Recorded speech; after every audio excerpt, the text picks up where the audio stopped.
Netrang one વિભાગના RFO લાજ શરમ નેવે મૂકી અશોભનીય વર્તનથી વનકર્મીઓને હેરાન, બીટ ગાર્ડને ગાળો મારી નાખવાની ધમકી આપતા વિડીયો વાયરલ। ભારતીય સંસ્કૃતિમાં મહિલાઓનું સવિશેષ મહત્વ હોય છે। નારી તું નારાયણી જેવા શબ્દ પ્રયોગ મહિલા માટે પ્રયોગ થયા છે, પરંતુ નેત્રંગ વન વિભાગ આરએફઓ જસુબેન સરવૈયાની ધાકધમકીના કારણે વન વિભાગના કર્મચારીઓ જીવના જોખમે કામગીરી કરવા મજબૂર બન્યા છે। નેત્રંગ વનકર્મીને આરએફઓ જસુબેન સરવૈયા ફોન કરીને અભદ્ર ભાષાનો પ્રયોગ કરતા ઘરે આવીને જાનથી મારી નાખવાની ધમકી આપતો ઓડિયો સોશિયલ મીડિયામાં વાયરલ થતાં હાહાકાર મચી જવા પામ્યો છે। આ બાબતે વનકર્મીઓ નેત્રંગ પોલીસ સ્ટેશનમાં આરએફઓ વિરુદ્ધ ફરિયાદ આપતા ચકચાર મચી જવા પામી છે।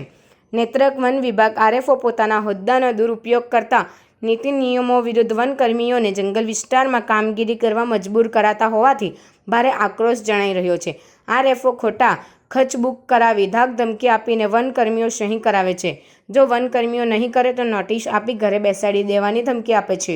વનકર્મીઓ માનસિક શારીરિક રીતે હેરાન પરેશાન થઈ જતા જંગલ વિસ્તારમાં ઉત્સાહથી કામગીરી પણ કરી શકતા નથી તેવા ગંભીર મુદ્દાઓ પ્રકાશમાં આવતા નેત્રંગ વન વિભાગ વિવાદના વંટોળે ચડ્યું છે। ઉલ્લેખનીય છે કે નેત્રંગ વન વિભાગના આરએફઓ જસુબેન સરવૈયાની ફરિયાદ છે કે ગાંધીનગર સુધી પહોંચ્યાના અહેવાલ મળ્યા છે। કંઈક નવા જૂની થવાની શક્યતાઓ જણાઈ રહી છે।